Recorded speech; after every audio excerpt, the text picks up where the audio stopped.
관리인 아저씨, 이 유골함 왜 비어 있어요? 뼈가루는 어디 가고, 왜 잡지책만 들어있냐고요? 낙골당 바닥에 주저앉아 절규하던 저는 그날 밤 벽 너머에서 들려오는 익숙한 웃음소리에 정신이 번쩍 들었습니다. 내 남편을 잡아먹은 불길은 가짜였고 남편은 이름까지 바꾼 채 바로 옆집에서 남의 여자를 품고 있었습니다. 자신의 죽음을 설계하고 아내의 눈물까지 비웃었던 남편의 소름 끼치는 두 집 살림. 하지만 그놈은 몰랐을 겁니다. 제가 그 지옥 같은 집에서 당신을 끌어내기 위해 어떤 덫을 놓았는지 말입니다. 피눈물 나는 배신의 끝에 준비된 완벽한 복수 시나리오. 오늘의 사연 시작합니다. 지원은 정성스럽게 나무를 묻히고 생선을 굽습니다. 벌써 3년이라는 시간이 흘렀지만 지원의 마음은 여전히 그날의 화염 속에 멈춰 있습니다. 남편 강진우가 공장 화재로 세상을 떠난 그날 이후로 지원의 세상은 빛을 잃었죠. 지원은 하얀 김이 모락모락 나는 밥을 공기에 꾹꾹 눌러 담으며 혼잣말을 합니다. 진우 씨, 당신이 좋아하는 조기랑 산적 많이 했어. 오늘만큼은 배불리 먹고 가야 해. 응? 지원이 젓가락을 가지런히 놓으며 나직하게 응졸입니다. 제사상 앞에서 절을 올리던 지원이 갑자기 동작을 멈춥니다. 복도 너머에서 누군가 휘파람을 불며 걸어오는 소리가 들렸기 때문입니다. 그것은 강진우가 생전에 기분이 좋을 때마다 즐겨 부르던 옛날 팝송의 멜로디였습니다. 지원은 숨조차 쉬지 못한 채 현관문 쪽으로 고개를 돌립니다. 휘파람 소리는 옆집 문 앞에서 딱 멈췄고 이내 도어락이 열리는 소리가 들렸습니다. 말도 안 돼. 저 곡은 진우 씨랑 나만 아는 비밀 같은 노래였는데. 지원이 젖은 손을 앞치마에 닦으며 현관으로 달려가 외쳤습니다. 지원은 홀린 듯 문을 열고 복도로 나갔지만 이미 옆집 문은 굳게 닫힌 후였습니다. 다음 날 아침 지원은 밤새 한숨도 자지 못한 초췌한 얼굴로 쓰레기를 버리러 나옵니다. 엘리베이터 문이 열리고 선글라스를 낀 남자가 안에서 내리려다 지원과 어깨를 부딪힙니다. 아, 죄송합니다. 괜찮으세요? 남자가 낮게 깔린 목소리로 지원에게 물었습니다. 지원은 그 목소리를 듣는 순간 심장이 멎는 것 같은 충격을 느낍니다. 남자가 지원의 팔을 부축하려고 손을 뻗었을 때 소매 끝으로 번쩍이는 금색 시계가 보였습니다. 그것은 지원이 강진우의 35번째 생일에 큰맘 먹고 사준 한정판 시계였습니다. 지원이 남자의 손목을 거칠게 낚아채며 비명을 지르듯 말했습니다. 이 시계 어디서 났어요? 대답해. 당신 이름이 뭐야? 지원이 남자의 멱살을 잡을 듯이 달려들며 물었습니다. 남자는 당황한 기색도 없이 차갑게 지원의 손을 뿌리치며 대답했습니다. 이거 놓으시죠. 처음 보는 사람한테 실례 아닙니까? 저는 이번에 새로 이사 온 박도준이라고 합니다. 박도준이 옥무새를 가다듬으며 불쾌하다는 듯 지원을 노려보았습니다. 지원은 멀어지는 박도준의 뒷모습을 보며 떨리는 다리를 간신히 지탱합니다. 시계 뒷면에는 분명히 강진우와 서지원의 이니셜이 새겨져 있었을 겁니다. 지원은 확인을 해야겠다는 생각에 곧장 강진우의 유골함이 안치된 낙골당으로 향합니다. 지원은 관리인에게 양해를 구하고 강진우의 유골함을 꺼내 확인하기 시작합니다. 관리인 아저씨, 이 봉인인이 왜 이렇게 헐거워요? 누가 손댄 것 같아요. 지원이 유골함을 가리키며 다급하게 소리쳤습니다. 관리인이 고개를 갸우뚱하며 지원에게 다가와 말했습니다. 그럴 리가요. 여기는 보안이 철저해서 외부인은 절대 못 건드려요. 지원은 떨리는 손으로 유골함 뚜껑을 열었고 그 안을 본 순간 바닥에 주저앉고 맙니다. 그 안에는 남편의 뼈가루 대신 낡은 경제 잡지와 다 타버린 담뱃감만이 덩그러니 놓여 있었습니다. 지원은 눈물을 흘릴 새도 없이 미친 사람처럼 집으로 돌아왔습니다. 집 안으로 들어선 지원은 거실 식탁을 보고 다시 한번 얼어붙습니다. 아침에 분명 깨끗이 치워두었던 식탁 위에 맥주캔 2개가 따져 있었습니다. 지원이 맥주캔을 집어들며 부들부들 떨리는 목소리로 중얼거렸습니다. 이거 진우 씨가 제일 좋아하던 수입 맥주잖아. 내가 사둔 적도 없는데 이게 왜 여기 있어? 지원이 맥주캔을 바닥에 내동댕이 치며 소름 끼치는 공포에 몸을 떨었습니다. 누군가 제 집처럼 지원의 집을 드나들고 있다는 명백한 증거였습니다. 지원은 정신을 가다듬고 옆집 여자의 정체를 확인하기 위해 아파트 관리사무소를 찾아갑니다. 지원은 관리소장에게 사정사정해서 옆집 이사온 사람들의 서류를 훔쳐봅니다. 아니, 이 여자 얼굴이 왜 익숙하지? 지원이 옆집 여자의 사진을 가리키며 혼잣말을 했습니다.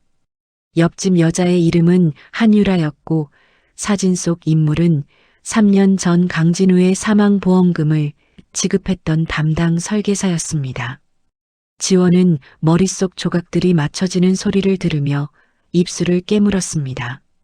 집으로 돌아온 지원은 밤늦게까지 불을 끄고 현관문 외시경을 통해 복도를 관찰합니다. 옆집 문이 열리고 한유라가 밖으로 나와 누군가와 통화를 시작했습니다. 자기야, 저 여자 지금 정신이 나간 것 같아. 아까 낮에 낙골당까지 갔다 왔다니까? 한유라가 입을 가리고 낄낄거리며 상대방에게 말했습니다. 지원은 문틈 사이로 한유라의 통화 내용을 숨죽여 녹음했습니다. 한유라가 다시 집 안으로 들어간 후 지원은 거실 창밖을 내다봅니다. 옆집 거실에 불이 켜지며 한 남자의 실루엣이 커튼에 비쳤습니다. 그 실루엣은 뒷모습만 보아도 강진우라는 것을 단번에 알 수 있을 정도로 똑 닮아 있었습니다. 지원은 떨리는 가슴을 진정시키며 최근 카드 명세서를 스마트폰으로 확인합니다. 사망 신고를 한 지 3년이나 지난 강진우의 이름으로 발급된 가족 카드가 결제되었다는 문자가 날아옵니다. 세상에, 지금 우리 집 근처 편의점에서 결제가 됐어. 진우 씨가 살아있는 게 확실해. 지원이 스마트폰 화면을 손가락으로 가리키며 눈을 크게 떴습니다. 지원은 문득 안방 침대 밑에서 미세한 진동 소리가 들려오는 것을 느낍니다. 지원은 무릎을 꿇고 침대 밑을 향해 손을 뻗었습니다. 그곳에는 3년 전 사고 현장에서 타버린 줄 알았던 강진우의 스마트폰이 충전기에 꽂힌 채 놓여 있었습니다. 지원이 떨리는 손으로 남편의 번호를 누르자 침대 밑에 있던 폰이 요란하게 울리기 시작했습니다. 진우 씨, 당신 정말 거기 있는 거야? 옆집에 살면서 나를 보고 있었던 거야? 지원이 바닥에 엎드린 채 절규하며 스마트폰을 집어들었습니다. 최근 통화 목록에는 옆집 여자 한유라의 번호가 빼곡하게 저장되어 있었습니다. 강진우는 죽은 것이 아니라 신분을 세탁하고 옆집에서 보란 듯이 내연녀와 살고 있었던 것이죠. 지원은 남편이 죽음까지 위장하며 자신을 기만했다는 사실에 치를 떨며 주먹을 꽉 쥐었습니다. 이제 슬픔은 사라지고 그 자리에 서슬퍼런 복수심이 차오르기 시작합니다. 지원은 거실벽 너머 옆집에서 들려오는 두 남녀의 웃음소리를 들으며 차갑게 웃었습니다. 이 소름 끼치는 두 집 살림의 대가를 반드시 치르게 해주겠다고 지원은 다짐하고 또 다짐했습니다. 다음 날 아침 일찍 지원은 전자상가에 들러 손가락 한마디보다 작은 초소형 카메라들을 사왔습니다. 지원은 떨리는 손으로 거실 화분 잎사귀 뒤와 천장 환풍구 틈새에 카메라를 교묘하게 숨겨 설치했습니다. 외출하는 척 집을 나선 지원은 근처 카페에서 노트북을 펴고 실시간 화면을 지켜보기 시작했습니다. 1시간쯤 지났을까 현관문 도어락이 열리는 소리가 들리더니 죽었다던 강진우가 너무나 자연스럽게 집 안으로 걸어 들어왔습니다. 강진우는 제 집인 양 냉장고를 열어 물을 마시고는 지원이 아침에 입고 벗어둔 잠옷을 집어들어 코끝에 가져다 댔습니다. 지원은 화면 속 강진우의 변태적인 행각을 보며 구역질이 올라오는 것을 간신히 참았습니다. 이 파렴치한 인간, 내 집에서 지금 뭐 하는 거야? 지원이 노트북 화면을 손톱으로 긁으며 나직하게 응조렸습니다. 지원은 곧장 평소 알고 지내던 실력 좋은 해커 친구를 찾아가 박도준이라는 이름의 계좌 추적을 부탁했습니다. 해커 친구가 자판을 두드리며 지원에게 의아한 표정으로 물었습니다. 지원아, 이 박도준이라는 사람 이름으로 된 계좌에 매달 어마어마한 돈이 들어오는데 이거 출처가 불법 도박 사이트야. 지원이 친구의 모니터 옆으로 고개를 들이밀며 다급하게 물었습니다. 그게 정말이야? 강진우가 내 보험금으로 도박 사이트를 운영하고 있다는 거지? 해커 친구가 안경을 고쳤으며 고개를 끄덕였습니다. 응, 그것도 아주 대규모야. 보험 사기로 번 돈을 여기서 세탁하고 있는 것 같아. 지원은 분노로 가득 찬 마음을 가라앉히며 집으로 돌아왔습니다. 얼마 지나지 않아 벨소리가 울리더니 옆집 여자 한유라가 화사한 꽃바구니를 들고 서 있었습니다. 한유라가 현관 안으로 발을 들이며 지원에게 다정하게 말을 건넸습니다. 언니, 요즘 얼굴이 너무 안 좋아 보여요. 남편분 일로 마음고생이 심하시죠? 제가 좋은 차를 가져왔는데 같이 한잔할까요? 지원은 속이 뒤틀렸지만 억지로 미소를 지으며 한유라를 거실로 안내했습니다. 유라 씨가 마음 써주니 고맙네요. 차 좀 내올 테니 잠시만 기다려요. 지원은 주방에서 차를 준비하며 미리 준비해둔 특수 용액을 한유라의 찻잔 가장자리에 묻혔습니다. 한유라가 건네준 차를 마시는 척하며 지원은 슬쩍 화장실로 향해 변기에 차를 쏟아버렸습니다. 다시 거실로 돌아온 지원은 한유라가 나간 뒤 그녀가 사용한 찻잔을 조심스럽게 비닐봉지에 담았습니다. 남편 강진우가 옆집에서 한유라와 함께 지내며 남긴 지문을 확실히 채취하기 위해서였습니다. 지원은 혹시나 하는 마음에 남편이 생전에 사용하던 서재 책상 밑바닥을 샅샅이 훑었습니다. 손가락 끝에 딱딱한 무언가가 걸렸고 그것은 이중으로 잠긴 작은 비밀 금고였습니다. 지원은 강진우의 생일과 결혼기념일을 조합해 금고를 열었고 그 안에서 두꺼운 장부 하나를 발견했습니다. 이게 다 뭐야? 경찰 간부들 이름이 왜 여기에 적혀 있는 거지? 지원이 장부 첫 페이지를 넘기며 경악한 표정으로 중얼거렸습니다.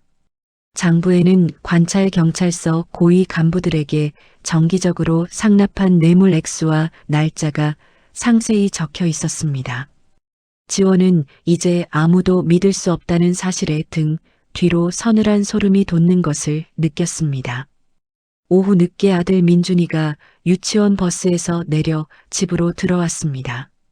민준이가 가방을 내려놓으며 지원에게 해맑게 웃으며 말했습니다. 엄마, 오늘 옆집 아저씨가 우리 집에 와서 나랑 로봇 놀이 해줬다? 아저씨가 엄마한테는 비밀이라고 했는데 엄마도 아는 사람이야? 지원은 민준이의 어깨를 잡으며 하얗게 질린 얼굴로 물었습니다. 민준아, 그 아저씨가 우리 집에 어떻게 들어왔어? 엄마가 문 열어주지 말라고 했잖아. 민준이가 겁먹은 눈으로 지원을 보며 대답했습니다. 아저씨가 비밀번호 안다고 그냥 들어왔단 말이야. 나한테 맛있는 사탕도 줬어. 지원은 강진우가 아이에게까지 접근했다는 사실에 미칠 것 같은 압박감을 느꼈습니다. 당장이라도 옆집 문을 부수고 들어가고 싶었지만 지원은 입술을 깨물며 민준이를 품에 꼭 안았습니다. 지원은 우선 민준이를 안전하게 친정으로 보내기로 마음먹고 짐을 챙기기 시작했습니다.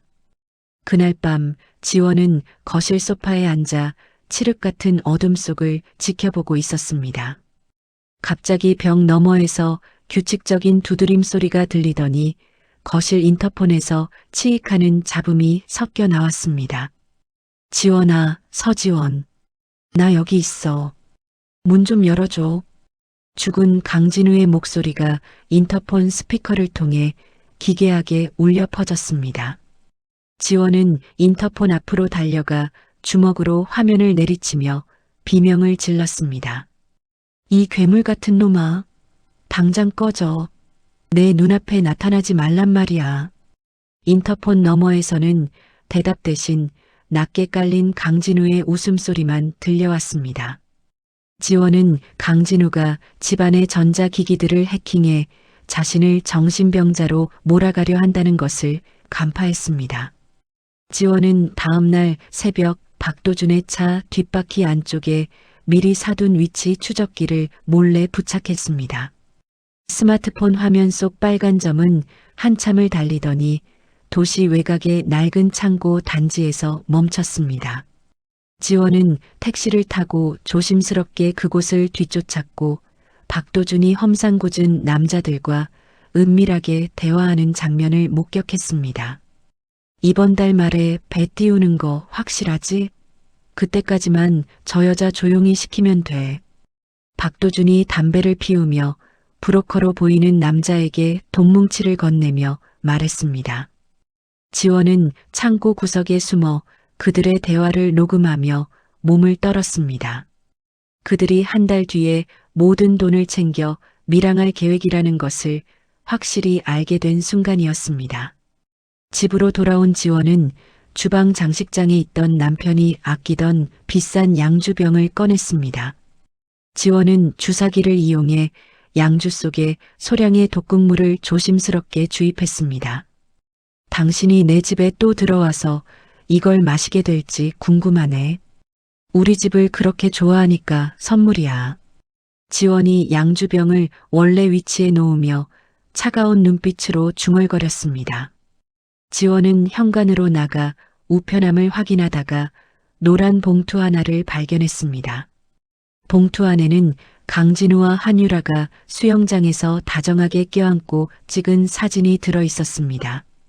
한유라가 지원의 정신을 완전히 무너뜨리기 위해 보낸 비열한 도발이었습니다. 하지만 지원은 사진을 찍는 대신 거실 벽면에 붙여둔 증거 게시판 중앙에 핀으로 꽂았습니다. 고마워, 유라 씨. 덕분에 당신들 죄를 증명할 자료가 하나 더 늘었네. 지원이 사진 속 한유라의 얼굴을 손톱으로 강하게 그으며 말했습니다. 지원은 창밖을 살피다 아파트 화단 주변을 서성이는 검은 양복의 사내들을 발견했습니다. 남편이 보낸 감시자들이 지원의 집 주변을 에워싸고 숨통을 조여오기 시작한 것입니다. 지원은 커튼을 굳게 닫으며 이제 물러설 곳 없는 진검승부가 시작되었음을 예감했습니다. 현관문을 거칠게 두드리는 소리에 지원은 심장이 입 밖으로 튀어나올 것 같은 공포를 느꼈습니다. 지원은 떨리는 손으로 인터폰 화면을 확인하자 정복을 입은 경찰 2명이 엄숙한 표정으로 서 있었습니다. 지원이 조심스럽게 문을 열자 경찰 중 한 명이 신분증을 슬쩍 내보이며 말했습니다. 서지원 씨 되시죠? 사망보험금 부정 수령 혐의로 신고가 들어왔습니다. 경찰서까지 임해 동행해 주셔야겠습니다. 지원은 머릿속이 하얘지는 기분으로 뒷걸음질을 치며 소리쳤습니다. 보험금 부정 수령이라니요. 그게 무슨 말이에요? 저는 정당하게 지급받은 것뿐이라고요. 옆에 있던 다른 경찰이 지원의 팔을 붙잡으려 하며 차갑게 덧붙였습니다. 조사해보면 다 나옵니다. 조용히 따라오시죠. 여기서 소란 피워봤자 본인만 손해입니다. 지원은 이들의 눈빛에서 묘한 살기를 읽었고 본능적으로 남편 강진우가 보낸 가짜들이라는 사실을 직감했습니다. 그때 복도 끝에서 구두 굽소리가 들리더니 덥수룩한 수염을 기른 남자가 나타나 경찰들의 앞을 막아섰습니다. 이봐요들, 소속이 어디라고 했지? 강남서 형사 중에 당신들 같은 얼굴은 본 적이 없는데? 남자가 주머니에서 낡은 형사 수첩을 꺼내 보이며 매서운 눈빛으로 경찰들을 쏘아보았습니다. 가짜 경찰들은 서로 눈치를 보더니 황급히 비상계단 쪽으로 달아나기 시작했습니다. 지원은 바닥에 주저앉아 거친 숨을 내몰아 쉬며 남자를 올려다보았습니다. 누구세요? 저 사람들을 어떻게 쫓아낸 거죠? 남자가 지원에게 손을 내밀며 나직한 목소리로 대답했습니다. 전직 형사 오태석이라고 합니다. 3년 전 강진우 씨 사건을 담당했었죠. 서지원 씨를 돕고 싶어서 왔습니다. 지원은 오태석의 손을 잡고 일어나 거실로 들어와 자초지종을 묻기 시작했습니다. 오태석은 가방에서 두꺼운 서류 뭉치를 꺼내 식탁 위에 펼치며 말했습니다. 서지원 씨, 강진우는 죽지 않았습니다. 당시 화재 현장에서 발견된 시신은 치아 기록까지 조작된 무연고 노숙자였어요. 상부에서 수사 종결 압박만 없었어도 제가 그때 잡았을 겁니다. 지원은 서류 속에 담긴 참혹한 시신 사진과 조작된 유전자 감식 결과를 보며 치를 떨었습니다. 어떻게 사람이 그런 짓을 할 수 있죠? 노숙자를 죽이고 자기 죽음을 위장했다는 건가요? 오태석이 담배를 물려다 지원의 눈치를 보며 다시 집어넣고 대답했습니다. 더 소름 돋는 건 옆집 한유라입니다. 그 여자 단순한 설계사가 아니에요. 이미 다른 지역에서 사망보험사고 3건에 연루되어 조사를 받았던 지능형 상습범입니다. 지원은 한유라가 건넸던 다정한 차 한 잔이 자신을 죽이려 했던 독배였다는 사실을 깨닫고 몸을 떨었습니다. 오태석이 지원의 어깨를 가볍게 두드리며 다시 말을 이어갔습니다. 지금부터는 제 지시를 따라야 합니다. 그놈들이 지원 씨를 범죄자로 몰아 입을 막으려 할 거예요. 일단 안전한 곳으로 피해야 합니다. 지원은 민준이를 데리러 가기 위해 잠시 안방으로 들어갔다가 비명을 지르며 튀어나왔습니다. 안방 침대 위에는 3년 전 화재 사고 때 강진우가 입고 나갔던 옷들과 똑같은 옷가지들이 가지런히 놓여 있었습니다. 화장대 거울에는 붉은 립스틱으로 다 알고 있으니 그만해라는 글씨가 커다랗게 적혀 있었죠. 오 형사님, 거울을 보세요. 그놈이 방금까지 우리 집에 있었던 것 같아요.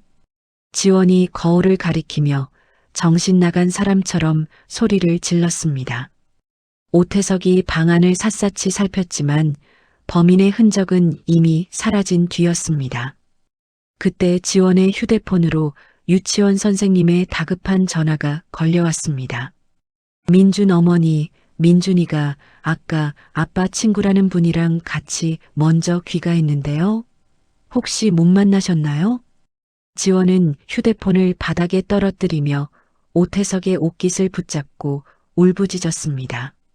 민준이가 사라졌어요. 강진우 그 인간이 우리 아이를 데려갔다고요.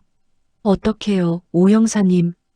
지원의 말이 끝나기가 무섭게 익명으로 동영상 메시지 하나가 도착했습니다. 영상 속에서는 강진우가 민준이의 손을 잡고 놀이동산 대관람차 앞에 서서 밝게 웃고 있었습니다. 지원아, 민준이랑 관람차 타니까 옛날 생각나고 참 좋다. 아이가 아빠를 금방 알아보더라고. 너만 입 다물면 민준이는 안전해. 영상 속 강진우의 목소리는 다정했지만 눈빛은 뱀처럼 차갑고 서늘했습니다. 지원은 당장이라도 영상 속으로 뛰어들고 싶은 심정으로 액정을 움켜쥐었습니다. 강진우로부터 다시 전화가 걸려왔고 지원은 발악하며 외쳤습니다. 강진우, 너 미쳤어? 우리 아이 건드리지 마. 원하는 게 뭐야? 돈이야? 보험금 다 줄 테니까 민준이 돌려보내. 수화기 너머에서 강진우가 낮게 비웃으며 대답했습니다. 돈은 당연히 내 거고 내가 가진 비자금 장부랑 증거들 다 들고 3년 전 사고 났던 공장으로 와. 경찰에 알리면 민준이 얼굴 다시는 못 볼 줄 알아. 오태석이 지원의 팔을 붙잡으며 고개를 저었지만 지원은 이미 이성을 잃은 상태였습니다. 오 형사님 미안해요. 저는 민준이를 구하러 가야 해요. 저 인간은 정말로 무슨 짓이든 할 놈이에요. 지원은 오태석의 만류를 뿌리치고 택시를 잡아타 남편이 지시한 폐공장으로 향했습니다. 어둠이 짙게 깔린 폐공장은 3년 전 그날처럼 검은 연기가 피어오르는 듯한 착각을 불러일으켰습니다. 공장 안으로 들어서자 낡은 의자에 앉아 담배를 피우고 있던 강진우가 천천히 고개를 들었습니다. 왔어? 생각보다 빨리 왔네. 장부는 가져왔겠지? 강진우가 연기를 내뿜으며 지원을 향해 비열한 미소를 지었습니다. 지원은 품 안에서 장부를 꺼내 바닥에 던지며 소리쳤습니다. 민준이 어디 있어? 민준이부터 내놔. 이 괴물 같은 인간아.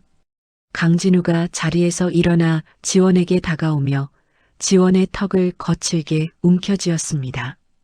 괴물? 나를 이렇게 만든 건 너야. 내가 그날 보험금을 더 빨리 청구했으면 내가 이렇게까지 숨어 살 필요 없었어. 안 그래? 강진우의 등 뒤로 어둠 속에서 대여섯 명의 사내들이 몽둥이를 들고 나타났습니다. 지원은 이들이 단순히 보험 사기를 돕는 조력자들이 아니라 거대한 범죄 조직의 일원임을 깨닫고 온몸이 굳어버렸습니다.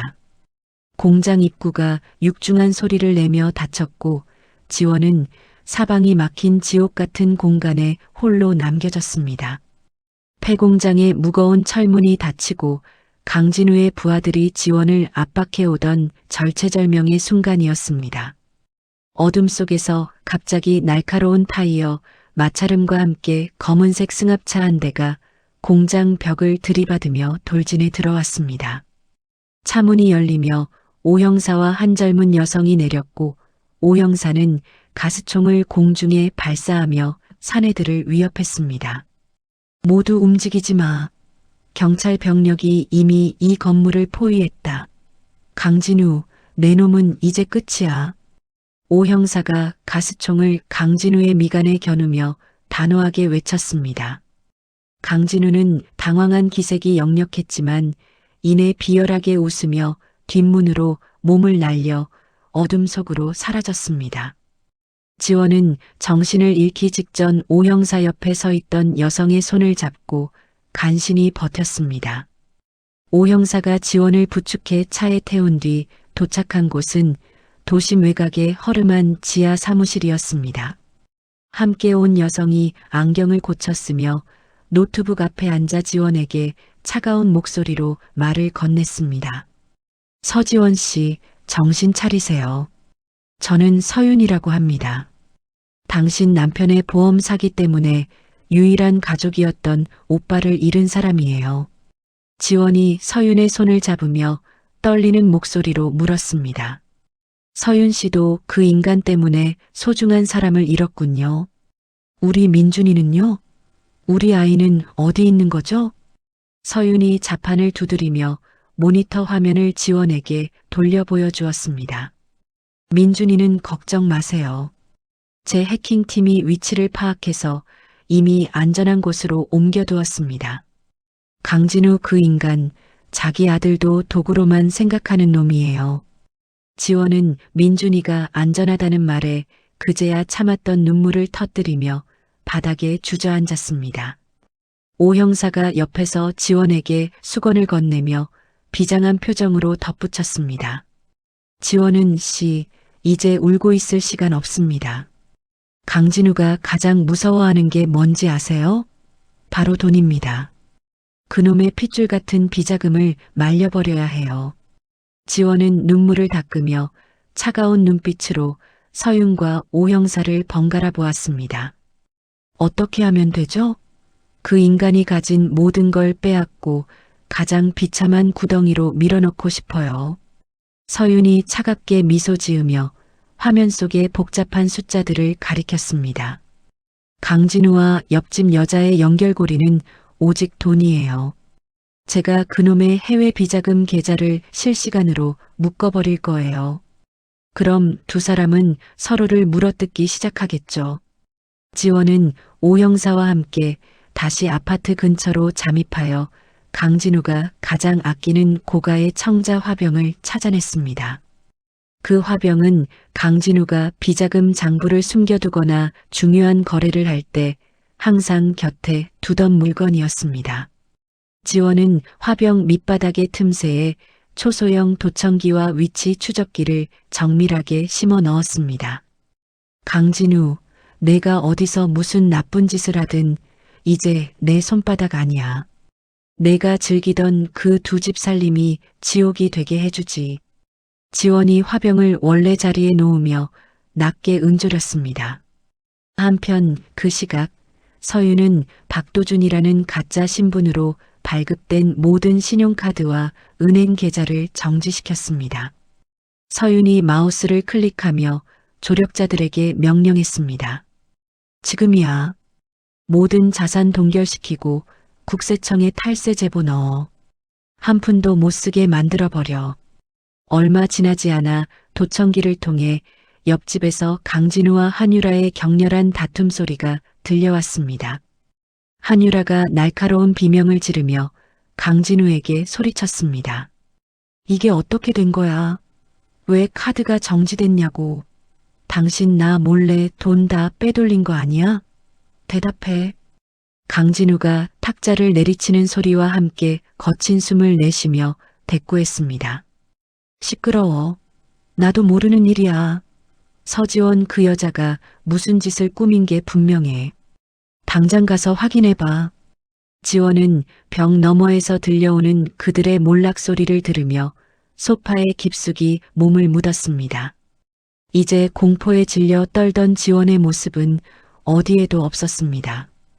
오 형사가 검찰 내의 정의로운 후배 검사에게 전화를 걸어 수집한 증거들을 넘기기 시작했습니다. 김 검사, 드디어 때가 왔어. 강진우의 신분 세탁 증거랑 보험 사기 전말이 담긴 파일 보냈으니까 당장 영장 청구해. 지원은 서윤이 복구해준 남편의 비밀 녹취록을 하나하나 들어보며 차갑게 식어가는 가슴을 느꼈습니다. 거기에는 강진우가 한유라와 함께 지원을 죽이고 남은 보험금까지 챙기려 했던 추악한 계획이 고스란히 담겨 있었죠. 서윤 씨, 이 파일들을 언론사에도 보내주세요. 법의 심판만으로는 부족해요. 전 국민이 이 인간의 실체를 알게 해야 해요. 지원이 모니터 화면 속 강진우의 사진을 노려보며 단호하게 말했습니다. 서윤이 고개를 끄덕이며 엔터키를 강하게 눌렀습니다. 지원은 어두운 거실 창밖을 내다보며 이제는 자신이 사냥꾼이 되었음을 확신했습니다. 진우 씨, 당신이 나한테 가르쳐줬잖아. 가장 가까운 사람이 가장 무서운 법이라고. 이제 그 공포를 당신이 느낄 차례야. 지원의 나직한 혼잣말이 고요한 방안을 싸늘하게 채웠습니다. 수사팀과 언론사에 전송된 파일들이 전국의 전산망을 타고 퍼져나가기 시작했습니다. 지원은 이제 자신의 인생을 송두리째 앗아갔던 그 괴물을 무대 위로 끌어올릴 마지막 커튼을 걷어 올렸습니다. 그로부터 일주일 후 세상은 발칵 뒤집혔습니다. 텔레비전 뉴스에서는 연일 3년 전 죽음을 위장했던 남자의 소름 돋는 사기극과 그 배후에 숨겨진 거대 조직의 실체를 대대적으로 보도했죠. 지원은 집안의 모든 창문을 열어젖히며 그동안 자신을 짓눌렀던 무거운 공기를 밖으로 내몰았습니다. 지원이 거실 탁자에 놓인 신문을 접으며 옆에 서 있던 저를 향해 말했습니다. 선생님, 드디어 세상이 진실을 알게 됐어요. 이제 그 사람 더 이상 숨을 곳이 없겠죠?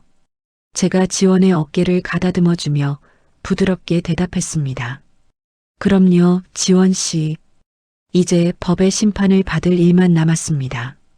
고생 많으셨어요. 지원이 가방을 챙겨들며 단호한 표정으로 덧붙였습니다. 오늘 검찰 수사팀이 옆집을 압수수색한다고 했어요. 저도 현장에 가볼 생각이에요. 그 인간이 무너지는 걸 내 눈으로 직접 봐야겠어요. 지원은 저와 함께 지하 주차장으로 내려가 잠복 중이던 수사팀 뒤에 섰습니다. 잠시 후 짐가방을 챙겨 다급하게 차에 타려던 강진우와 한유라가 쏟아져 나온 형사들에게 포위되었습니다. 한유라가 형사의 팔을 뿌리치며 날카로운 비명을 질렀습니다. 이거 나요. 당신들이 뭔데 나를 잡아. 나는 아무 죄 없다고요. 옆에 있던 강진우가 당황한 기색을 숨기며 형사들에게 소리쳤습니다. 나는 박도준입니다. 사람 잘못 보셨어요. 이게 무슨 무례한 짓입니까? 지원이 차가운 눈빛으로 강진우에게 다가가며 말했습니다. 박도준? 아니, 당신은 강진우야. 내 남편이었고 민준이 아빠였던 그 파렴치한 인간. 이제 그 가짜 가면은 그만 벗지 그래. 강진우가 지원의 얼굴을 보고는 얼굴을 험악하게 일그러뜨리며 욕설을 내뱉었습니다. 서지원, 내가 감히 나를 이렇게 만들어? 내가 무슨 짓을 했는지 알아. 죽여버릴 거야. 강진우가 지원에게 달려들려 했지만 형사들이 그의 팔을 꺾어 바닥에 굴복시켰습니다. 며칠 뒤 열린 법정에서도 강진우의 뻔뻔함은 계속되었습니다. 강진우가 피고인석에 앉아 판사를 바라보며 억울하다는 듯이 외쳤습니다. 판사님, 저는 저 여자를 모릅니다. 유전자 검사 결과고 뭐고 전부 조작된 거라고요. 저는 박도준입니다. 검사가 서류 봉투에서 서윤이 제공한 결정적인 증거물을 꺼내 보이며 말했습니다. 피고인 강진우, 이미 당신이 거주하던 옆집에서 채취한 지문과 지원 씨의 집 침대 밑에서 발견된 스마트폰 속 유전자가 완벽하게 일치합니다. 아직도 부정할 셈입니까? 지원이 증인석에 올라 강진우의 눈을 똑바로 응시하며 진술했습니다. 당신은 우리 민준이까지 이용해서 돈을 챙기려 했어. 당신은 인간도 아니야. 법정에서 당신의 죄를 낱낱이 밝히는 게 내가 할 수 있는 마지막 예의야. 재판이 끝나고 강진우와 한유라에게 구속영장이 발부되었습니다.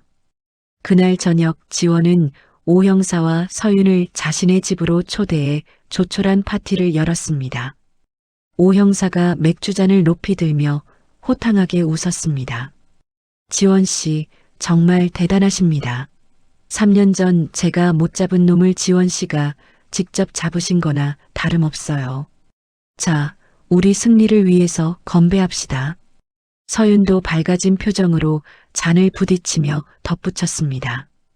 지원은 씨 덕분에 우리 오빠의 억울함도 조금은 풀린 것 같아요. 정말 감사합니다. 지원이 조력자들에게 고개를 숙여 인사하며 떨리는 목소리로 말했습니다. 두 분이 없었다면 저 혼자서는 절대 못했을 거예요. 이제야 정말 다리가 펴지네요. 오늘 밤은 정말 오랜만에 깊은 잠을 잘 수 있을 것 같아요. 지원은 며칠 후 남편의 흔적이 묻어있는 그 지옥 같은 아파트를 정리했습니다. 민준이의 손을 잡고 햇살이 잘 드는 새로운 동네의 깨끗한 빌라로 이사를 했죠. 지원이 거실 창문을 열어 따스한 햇볕을 받으며 민준이에게 물었습니다. 민준아, 새 집 어때? 이제 여기서 엄마랑 행복하게 지내는 거야. 무서운 아저씨는 이제 안 올 거야.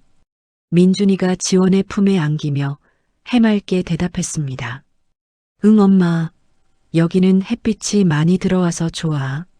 나 이제 밤에 혼자 잠도 잘 잘 수 있어. 저는 관찰자로서 지원의 일상을 묵묵히 지켜보았습니다.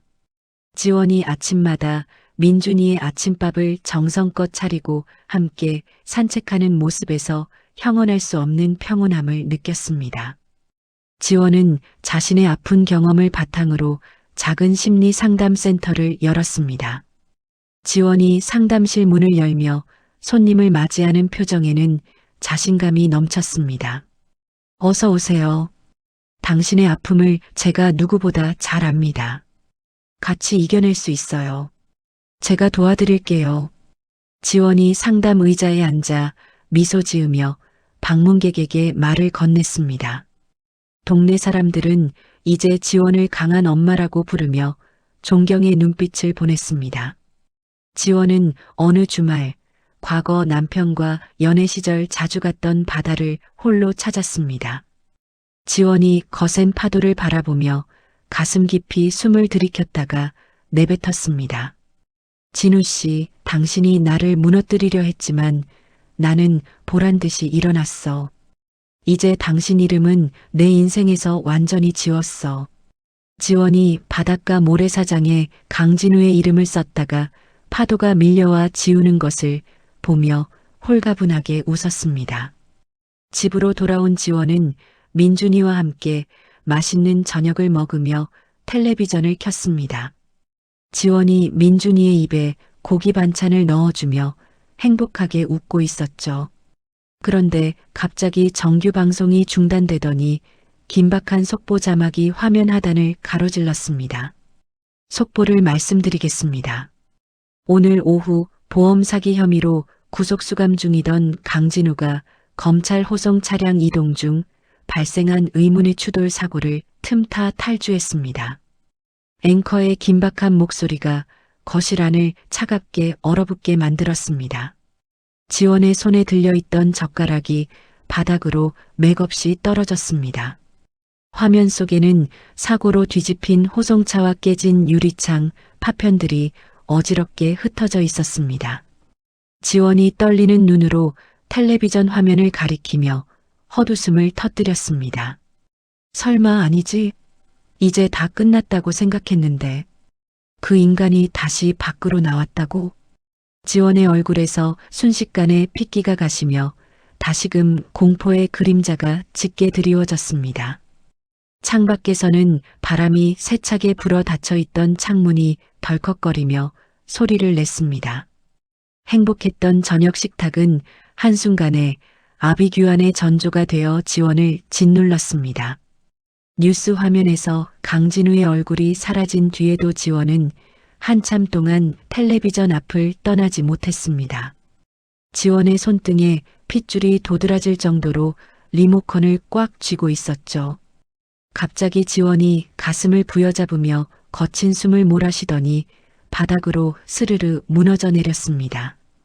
제가 깜짝 놀라 지원의 어깨를 붙잡으며 다급하게 소리쳤습니다. 지원 씨, 정신 차려보세요. 여보세요, 정신이 좀 들어요? 지원은 대답 대신 하얗게 질린 입술만 파르르 떨며 제 손을 꽉 움켜쥐었습니다.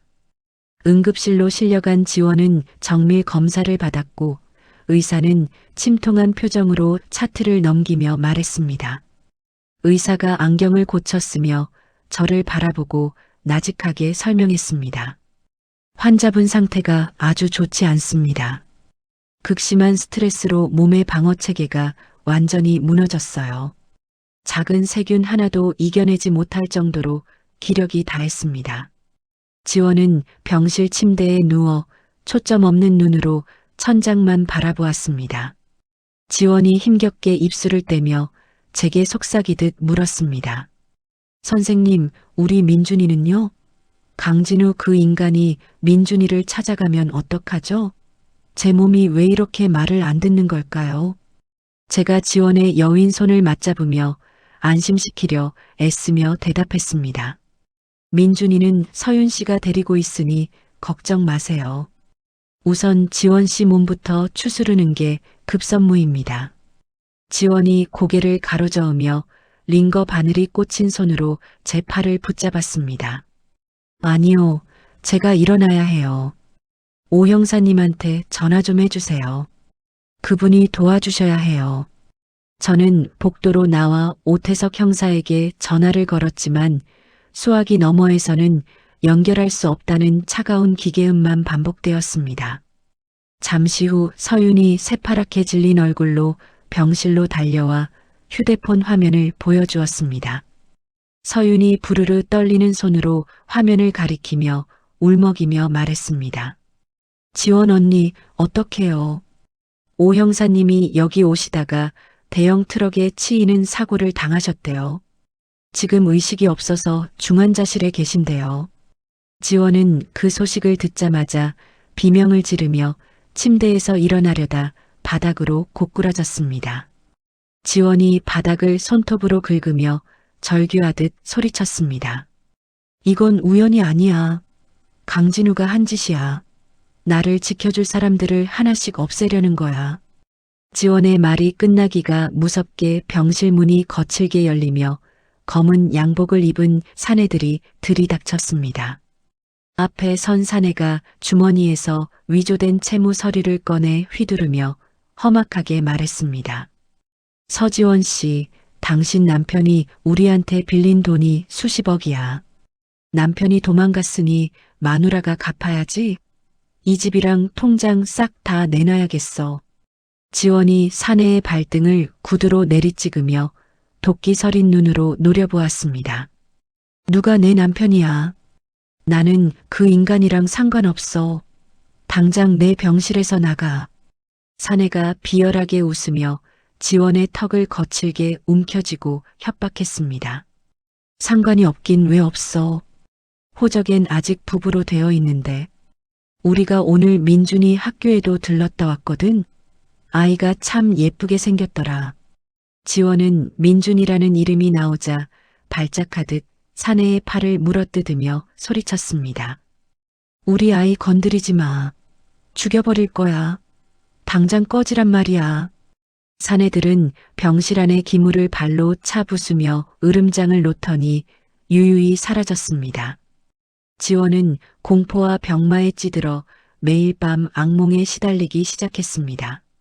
지원은 병원 복도 끝에서 강진우의 실루엣이 보일 때마다 숨이 막히는 증세를 보였습니다. 지원이 허공을 향해 손을 휘저으며 발작적으로 외쳤습니다. 저기 봐. 강진우가 오고 있어. 칼을 들고 나를 쳐다보고 있단 말이야. 제발 저 사람 좀 쫓아내줘요. 간호사들이 달려와 지원을 진정시키려 했지만 지원의 눈에는 온통 강진우의 환영만 가득했습니다. 건강이 악화된 지원은 이제 거동조차 힘겨워져 휠체어에 의지해야만 했습니다. 지원은 민준이가 보고 싶어 병원을 몰래 빠져나와 예전 아파트 근처를 서성였습니다. 그런데 아파트 입구에서 가스 점검원 복장을 한 남자가 지원에게 다가와 쪽지를 건넸습니다. 서지원 씨, 남편분이 기다리십니다. 옥상을 한번 보시죠. 지원이 고개를 들어 맞은편 건물 옥상을 바라보자 강진우가 망원경으로 자신을 내려다보며 손을 흔들고 있었습니다. 강진우는 입모양으로 곧 만나자라고 말하며 섬뜩하게 웃었습니다. 지원은 그 자리에 얼어붙어 비명조차 지르지 못한 채 바들바들 떨었습니다. 집으로 돌아온 지원은 주방에서 가스 냄새가 진동하는 것을 느끼고 다급하게 밸브를 잠갔습니다. 지원이 싱크대 밑을 확인하자 누군가 고의로 가스관을 훼손한 흔적이 선명하게 남아 있었습니다. 진우 씨, 당신 정말 나를 죽이려고 작정한 거구나. 화재 사고처럼 나를 태워 죽이려고 하는 거지. 지원이 주방 바닥에 주저앉아 멍하니 가스관을 바라보며 중얼거렸습니다. 지원은 이제 자신의 집조차 안전하지 않다는 사실에 숨통이 막히는 기분이었습니다. 설상가상으로 서윤마저 남편의 부하들에게 쫓겨 연락이 두절되고 말았습니다. 지원은 홀로 남겨진 병실에서 칠흑 같은 어둠을 마주하며 죽음의 그림자를 느꼈습니다. 지원은 옆방에서 들려오는 작은 소음에도 소스라치게 놀라며 이불을 머리 끝까지 뒤집어 썼습니다. 지원의 몸은 하루가 다르게 말라갔고 눈등은 움푹 들어가 해골처럼 변해갔죠. 어느 날 밤 지원은 병실 문이 천천히 열리는 소리에 눈을 떴습니다. 하얀 가운을 입고 마스크를 쓴 남자가 은밀하게 지원의 침대 곁으로 다가왔습니다. 그 남자는 손에 날카로운 메스를 쥐고 있었고 눈빛은 살기로 번득였습니다. 지원아, 오래 기다렸지? 이제 우리 같이 가야지. 저 세상으로 말이야. 남자가 마스크를 내리며 강진우의 목소리로 나직하게 속삭였습니다. 지원은 비명을 지르려 했지만 남자의 손이 지원의 입을 강하게 틀어막았습니다. 남자의 메스가 지원의 가녀린 목줄기를 향해 서서히 내려왔습니다. 지원은 눈을 부릅뜬 채 자신을 내려다보는 악마의 얼굴을 마주하며 마지막 숨을 몰아쉬었습니다. 병원 복도에는 차가운 정적만이 흐르고 있었고 지원의 병실 문 틈새로 서늘한 달빛이 비치고 있었습니다. 강진우는 승리자의 미소를 지으며 메스에 힘을 주어 지원의 살결을 파고들려 했습니다. 강진우의 날카로운 메스가 지원의 목줄기를 향해 서서히 내려오던 그 찰나였습니다. 죽은 듯 눈을 감고 있던 지원이 번개처럼 두 눈을 부릅뜨며 강진우의 손목을 낚아챘습니다. 지원의 소나기에는 병마에 찌든 환자라고는 믿기지 않을 정도의 강력한 힘이 실려 있었습니다. 지원이 입가에 서늘한 미소를 띠며 강진우를 노려보았습니다. 진우 씨, 내가 정말 죽어가는 줄 알았어? 당신이 오기를 얼마나 기다렸는데. 강진우가 당황하며 손을 빼내려 했지만 지원은 반대쪽 손에 쥐고 있던 전기 충격기를 강진우의 옆구리에 강하게 박아 넣었습니다. 지지직거리는 소름 끼치는 소음과 함께 강진우의 몸이 벼락을 맞은 듯 뒤틀리며 바닥으로 나뒹굴었습니다. 강진우가 바닥을 기며 신음 섞인 목소리로 소리쳤습니다. 이게 뭐야? 너 심장 질환이라며. 거동도 못한다며. 지원이 침대에서 가볍게 내려와 환자복 단추를 고쳐 채우며 차갑게 대꾸했습니다. 당신을 끌어내려면 그 정도 연기는 해야지. 내 차트, 내 검사 결과, 전부 내가 당신 잡으려고 만든 가짜야. 당신이 내 성격을 너무 잘 알잖아. 내가 그렇게 쉽게 무너질 사람으로 보여. 그때 병실 문이 거칠게 열리며 복도에 있던 간호사와 옆 침대의 환자들이 일제히 일어나 마스크를 벗었습니다. 그들은 모두 오태석 형사가 미리 매복시켜둔 형사들이었습니다. 무엇보다 지원을 놀라게 한 것은 휠체어를 타고 나타난 오태석 형사의 모습이었습니다. 오태석 형사가 머리에 붕대를 감은 채 강진우를 보며 호탕하게 비웃었습니다. 강진우, 나 죽은 줄 알고 좋아했지? 덤프트럭 사고? 그것도 다 우리 지원 씨가 설계한 가짜 뉴스였어. 내가 방심하고 나타나게 만들려고 우리가 얼마나 공을 들였는데 말이야. 강진우가 믿을 수 없다는 듯 고개를 저으며 뒤로 물러나려 했지만 이미 퇴로가 차단된 상태였습니다. 서윤이 노트북을 든 채 병실 안으로 들어와 강진우의 눈앞에 화면을 들이밀었습니다. 서윤이 분노로 가득 찬 목소리로 강진우에게 일갈했습니다. 박도준, 아니 강진우. 내가 우리 집 침대 밑에 숨겨뒀던 하드디스크. 내가 다 복구했어. 내가 보험 사기 치려고 사람 죽인 증거. 여기 다 들어있더라. 강진우가 얼굴이 불그락 푸르락 변하며 악에 바친 듯 소리를 질렀습니다. 그게 무슨 소리야? 나는 사람 안 죽였어. 그 노숙자는 사고로 죽은 거라고. 지원이 강진우의 멱살을 잡고 거세게 흔들며 그의 눈을 뚫어지게 쳐다보았습니다. 거짓말하지 마. 당신이 술에 취하게 만들어서 그 폐공장에 가두고 불 지른 거잖아. 당신이 직접 쓴 계획서, 그 하드디스크에 다 있었어. 똑바로 말해. 당신이 그 사람 죽였지. 강진우가 지원의 기세에 눌려 헛웃음을 터뜨리더니 미친 사람처럼 소리쳤습니다. 그래, 내가 그랬다. 그깟 노숙자 하나 죽여서 우리 가족 평생 먹고 살 돈 나오면 남는 장사 아니야? 내가 너랑 민준이 위해서 그런 건데 내가 어떻게 나한테 이럴 수 있어. 지원은 강진우의 입에서 나온 추악한 자백을 손에 든 녹음기로 확인하며 싸늘하게 웃었습니다. 지원이 강진우의 뺨을 강하게 내리치며 얼음장 같은 목소리로 말했습니다. 가족을 위해서라고? 당신은 가족을 위한다는 핑계로 괴물이 된 거야. 3년 전 그날 당신은 이미 사람으로서의 영혼이 죽었어. 옆집 남자로 살면서 나를 비웃을 때 당신은 더 이상 내 남편도 민준이 아빠도 아니었어. 오태석 형사가 형사들에게 눈짓하자 그들이 강진우의 손목에 차가운 수갑을 채웠습니다. 강진우가 끌려나가며 지원을 향해 저주를 퍼부었지만 지원은 눈 하나 깜짝하지 않았습니다. 지원은 병실 구석에 숨겨두었던 카메라 렌즈를 닦으며 저를 보며 말했습니다. 선생님, 이제 정말 끝난 거겠죠? 그 인간이 내뱉은 자백 하나도 빠짐없이 다 녹화됐죠? 제가 지원의 떨리는 어깨를 감싸 안으며 따뜻하게 대답했습니다. 네, 지원 씨. 완벽합니다. 이제 그 누구도 지원 씨와 민준이를 건드리지 못할 거예요. 정말 장하고 대단하십니다. 지원은 그제야 긴장이 풀린 듯 침대맡에 앉아 깊은 숨을 내쉬었습니다. 그때 서윤의 휴대폰으로 연락이 왔고 서윤이 기쁜 소식을 전했습니다. 언니, 옆집 한유라도 밀항 직전에 검거됐대요.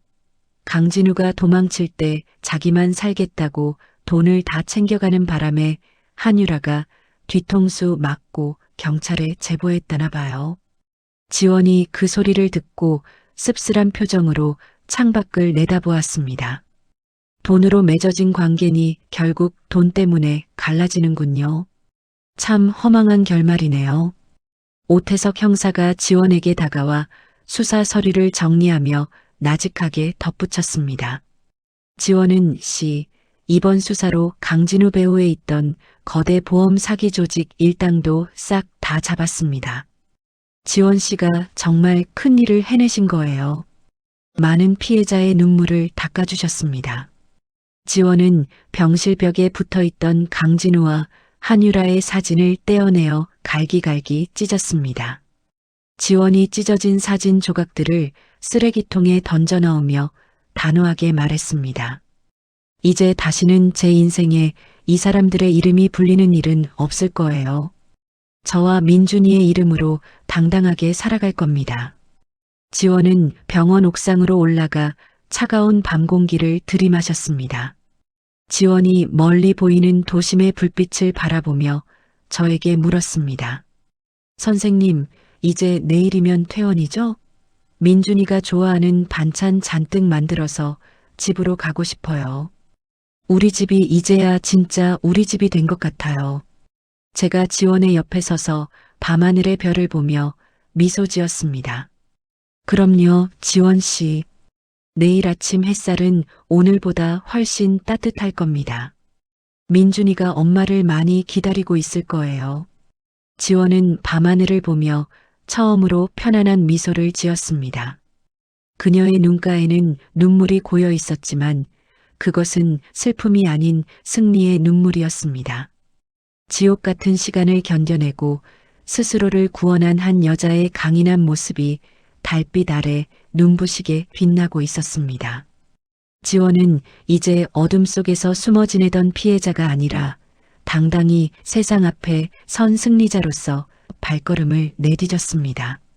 지옥 같던 서울의 아파트를 정리하고 이곳 조용한 시골 마을로 내려온 지도 벌써 석 달이 흘렀습니다. 지원은 마을 입구에 아담한 화원을 열고 매일 아침 꽃들에게 물을 주며 하루를 시작합니다.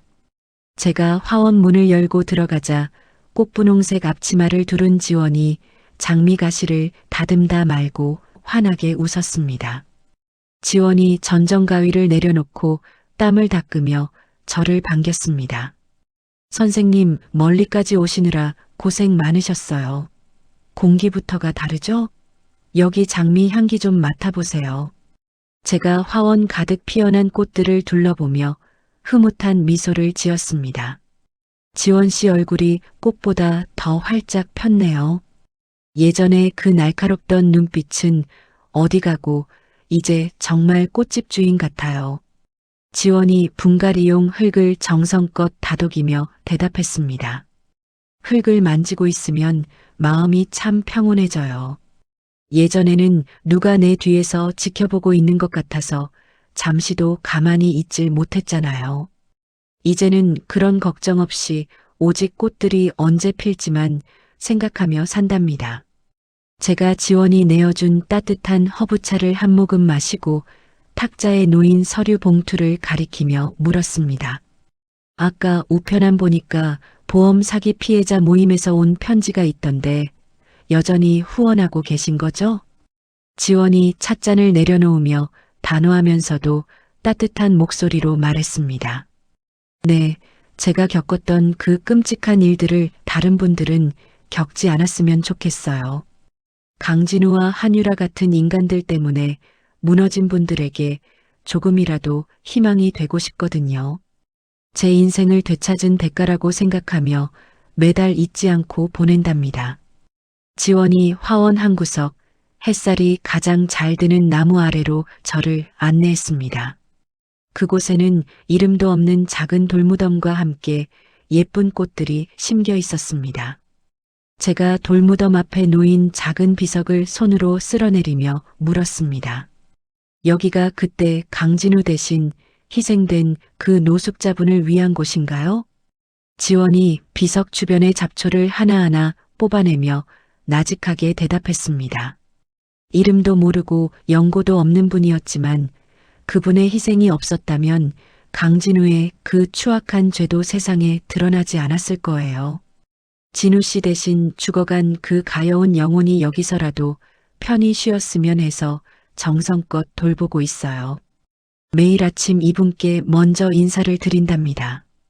그때 우체부 아저씨가 자전거를 타고 화원 앞에 멈춰서며 큰 소리로 외쳤습니다. 지원 씨, 여기 등기 우편 하나 왔어요. 교도소에서 온 것 같은데 확인 좀 해봐요. 우체부 아저씨가 건네준 봉투 뒷면에는 강진우라는 세 글자가 삐뚤삐뚤하게 적혀 있었습니다. 지원이 봉투를 받아들고 잠시 멈칫하더니 이내 아무런 표정 변화 없이 봉투를 집어들었습니다. 제가 걱정스러운 눈빛으로 지원을 바라보며 물었습니다. 강진우가 보낸 건가요? 혹시 또 이상한 소리를 적어 보낸 건 아니겠죠? 지원이 봉투를 뜯지도 않은 채 화원 구석에 있는 낡은 아궁이 앞으로 걸어가며 말했습니다. 참회록이니 뭐니 하면서 용서를 구한다는 내용이겠죠. 하지만 저는 이제 그 사람의 목소리도 글자도 궁금하지 않아요. 제 인생에서 그 사람이라는 책은 이미 마지막 장을 넘겼거든요. 지원이 아궁이에 불을 붙이고 봉투를 통째로 불길 속으로 던져 넣었습니다. 종이가 타오르며 검은 재가 되어 날아가는 것을 지원은 무표정하게 지켜보았습니다. 지원이 타오르는 불꽃을 응시하며 차갑게 응조렸습니다. 진우 씨, 당신의 참회는 내가 아니라 하늘에 가서나 해. 나는 당신을 용서할 생각도 미워할 생각도 없어. 당신은 이제 나에게 아무것도 아닌 존재일 뿐이니까. 불길이 잦아들 무렵 유치원 가방을 맨 민준이가 화원 문을 박차고 들어오며 크게 소리쳤습니다.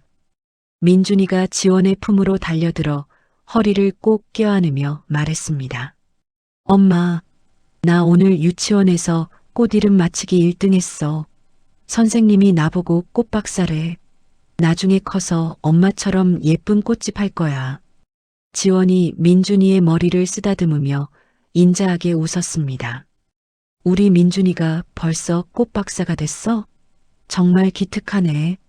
그럼 오늘 저녁에는 민준이가 좋아하는 고기 반찬 가득 만들어서 파티해야겠는걸? 민준이가 제 손을 잡고 흔들며 해맑게 자랑했습니다. 선생님, 우리 엄마가 만든 음식 진짜 맛있어요. 이따가 같이 우리 집 가서 저녁 먹고 가요. 엄마가 만든 장미빵도 최고예요. 제가 민준이의 통통한 볼을 살짝 꼬집으며 즐겁게 대답했습니다. 민준이가 그렇게 말하니 안 갈 수가 없겠네. 엄마가 차려주신 맛있는 저녁 먹으러 가자. 지원은 민준이의 손을 잡고 화원 문을 잠그며 정원을 한 바퀴 둘러보았습니다. 저문은 노을빛이 지원의 얼굴에 내려앉아 평화로운 그림자를 만들어냈습니다. 지원이 마을 사람들에게 이리리 고개를 숙여 인사하며 집으로 향했습니다. 동네 분들은 제가 예전에 어떤 지옥을 건너왔는지 전혀 모르세요. 그저 꽃 좋아하는 인상 좋은 이웃으로만 봐주시죠. 그게 얼마나 큰 축복인지 이제야 알 것 같아요. 지원이 앞마당에 핀 수국을 어루만지며 저에게 나직하게 속삭였습니다. 지원의 집 창가에는 따스한 노란 불빛이 하나둘 켜지기 시작했습니다. 지원은 민준이와 함께 식탁에 앉아 도란도란 이야기를 나누며 저녁 식사를 준비했습니다. 주방에서 들려오는 칼질 소리와 민준이의 웃음소리가 마당까지 기분 좋게 흘러나왔죠. 저는 기록자로서 지원의 뒷모습을 보며 마지막 문장을 머릿속으로 정리했습니다. 가장 믿었던 사람에게 배신당하고 죽음의 문턱까지 다녀온 여자가 일궈낸 평화는 그 어떤 꽃보다 향기로웠습니다. 지원은 이제 과거의 악몽에서 완전히 벗어나 자신만의 정원을 가꾸는 법을 배웠습니다. 지원이 잠든 밤, 마을은 고요하고 평화로운 달빛에 젖어들었습니다. 화면 가득 평온한 시골 마을의 풍경이 비치며 서서히 어두워졌습니다. 지원의 집 유리창 위로 짧고 강렬한 질문 하나가 흰색 자막으로 나타났습니다. 당신의 소중한 사람을 정말 다 안다고 자부하십니까? 당신의 옆집에는 지금 누가 살고 있습니까?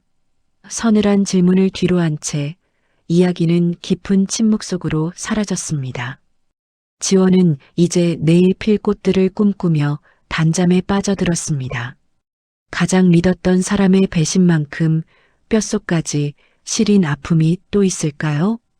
3년 전 죽은 줄로만 알았던 남편이 옆집에 살며 내 삶을 몰래 훔쳐보고 있었다는 사실은 정말 상상만 해도 온몸에 소름이 돋는 일입니다. 하지만 지옥 같은 현실 속에서도 지원 씨는 결코 무너지지 않았습니다. 오히려 그 지옥을 정면으로 건너와 자신과 아이를 스스로 구원해냈죠. 사랑이라는 이름 뒤에 숨겨진 추악한 욕망과 기만들. 어쩌면 우리 주변 어딘가에도 우리가 미처 발견하지 못한 낯선 가면들이 존재할지도 모릅니다. 하지만 진실은 언젠가 반드시 그 가면을 뚫고 세상 밖으로 드러나기 마련입니다. 지원 씨가 읽어낸 평화로운 화원처럼 여러분의 소중한 일상도 그 어떤 배신에도 흔들리지 않는 단단하고 평온한 정원이 되기를 진심으로 바랍니다. 오늘 들려드린 이야기가 여러분의 가슴 속에 깊은 울림이나 작은 위로가 되었기를 바랍니다. 이야기를 끝까지 들어주신 분이 계시다면 잘 들었다고 댓글 하나만 남겨주세요. 감사합니다.